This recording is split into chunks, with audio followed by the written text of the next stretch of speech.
Yo, so we back in here for another edition of F-ya-Motha, and that was the alternative rock group, The Paradox. Now, that's a hell of a name, and it fits perfectly because while black people invented rock and roll, white boys carved out alternative rock, right? With the likes of Green Day, Hoobastank, Linkin Park. There's probably some more. Like, I don't know, there's too many to name from the 90s, right? But I will give it to them. The white boys actually carved out alternative rock. That was their lane.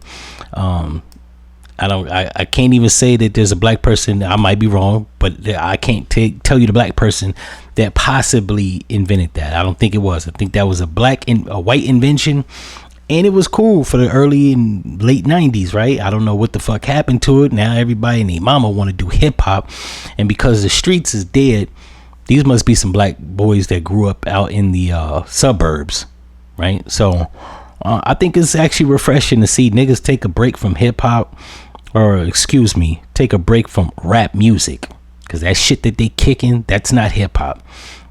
I know a lot of the shit that they put on the radio or promoting, all the Jada Youngins or Julio Fulios or goofy ass niggas that talk about street themes, like that's not just hip hop, right? Hip hop is more than just street crime music, criminal music. Hip hop encases backpack rappers, conscious rappers, pop rappers. Like, we don't even, like, there's not even a fucking like balance nowadays. It's just nothing but degenerate shit. I can't even say street shit. The shit that they kick in is a whole bunch of like degenerate rap music, right? Bunch of junkies and hoes out here, bitches selling pussy and niggas that are crackheads. So I think it's good that they taking a break from, not that group, but like black people in general, taking a break from doing hip hop because they oversaturating it and they're putting out a bunch of bullshit, and it's just making the culture in itself look bad. So this is actually refreshing. I think we needed this. I didn't know I needed a rock band, a black rock band with some type of talent that's reminiscent of the mid 90s. That right there is reminiscent to me, at least, of Green Day. And I can't really rattle off a whole bunch of Green Day songs. All I'll say is, from the age of 12, I fucked with them. The hell, I even liked the song that they did in, I want to say 2006, I Walk Alone, or On the Boulevard, whatever the fuck that song is. That's my shit. I play the fuck out of that. So this is actually refreshing to see them doing something other than degenerate nigga music. Cause that shit that they playing, like, I'm not feeling it. And I wish whoever the fuck keep pumping that shit, and people keep saying it's the small hats, but I can't even say that because Q from QC, he put out the goddamn Migos. Several other niggas done put out trash shit. Yo Gotti, Yo Moneybags, this trash shit. Young Dolph. Well, I ain't gonna shit on Young Dolph and say he trash. I just never liked that shit, because I don't want to hear niggas talk about selling drugs and shooting other niggas because they got some bullshit beef that's formed in their brain. It don't even be like the shit that they be rapping about. You got beef with a nigga because he said something. He said something you ain't like. That's stupid, right? You know what I mean? Like, don't get me wrong. And on top of all that, this trying to live out hood dreams, because niggas done heard they uncle or they punk ass dad talk about shit that happened in 1998, and now they fucking 46, 7, 8 years old trying to relive glory days. That shit gotta die. I grew up around them niggas and I did my dirt, but I don't, like, I never, in the words of Tupac, I ain't never did a crime I ain't have to do. So it perplexes me to hear all these niggas gloating about, you know what I'm saying, shit they scammed, the drugs they sold, the niggas they shot. In the words of Snoop Dogg, when he was talking, I cannot find this fucking clip, but in the words of Snoop Dogg, Dr. Dre got the fuck away from Death Row because he got tired of hearing niggas talk about how much drugs you sold, how many niggas you shot. I don't want to hear that continuously. I really believe that there needs to be a balance to the spectrum. I don't think we need to be rapping about shit that happened in the streets. It's like, whoa, it's other niggas that rap, that are in parts of America, not the suburbs. They ain't doing none of that shit. They got award-winning wordplay. Hell, at the top of my head, it's a Philly niggas named, I think it's called Contra.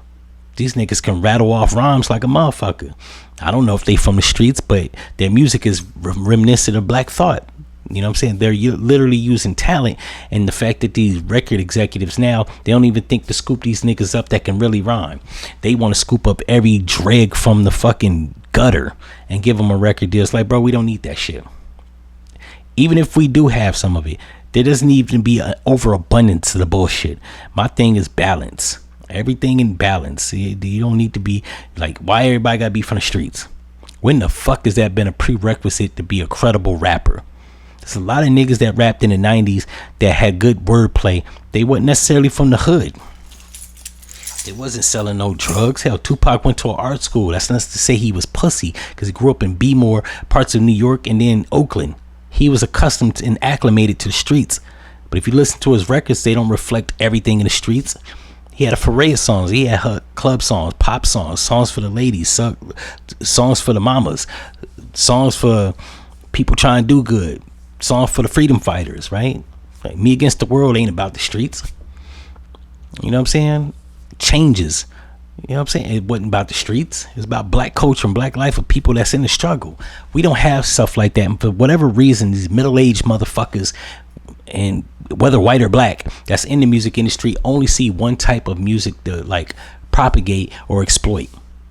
I can at least give Lyre Cohen, Russell Simmons, Steve Stout, and even Andre Pharrell props that they put out a foray of different rainbow of different type of rap music. No LGBT pun intended, but they put out music like Mos Def, Nate Dogg, Corrupt, DMX, Tupac, Nas, Wu-Tang Clan, Ghostface Killer, Raekwon, who else? The Lox. Hell, even Diddy put out Shine, Loon. What was that? Craig Mack, Biggie. Like, you just had Big Pun. You had a foray of people that just from different backgrounds, different walks, ethnicities, and culture of the urban community. You didn't just have drug dealers, right? Even you go back further to the early 90s, you had Kid and Play, DJ Quick. You had people like Big Daddy Kane, KRS-One. You didn't just have like one type of nigga. When I look on the internet or Twitter, all I see is one type of nigga. Either with dreads, without dreads, braids, gold teeth, and bullshit chains. So to see this group called Paradox come through with some alternative rock music, shit's refreshing.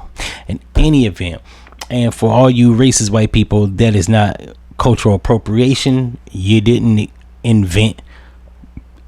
Let me take that back. While you did invent alternative rock, you didn't invent rock music.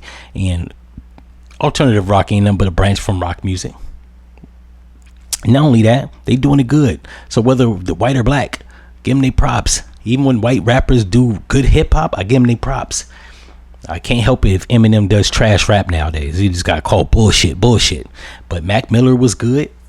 Hell, Macklemore's first few records was cool. The white boy that Jadakiss co-signs, he's dope. I mean, he leans on the street shit a lot, but dope no less. Hell, even what's the boy named Post Malone? I like Congratulations, White Iverson. Those were nice songs. I fucks with him.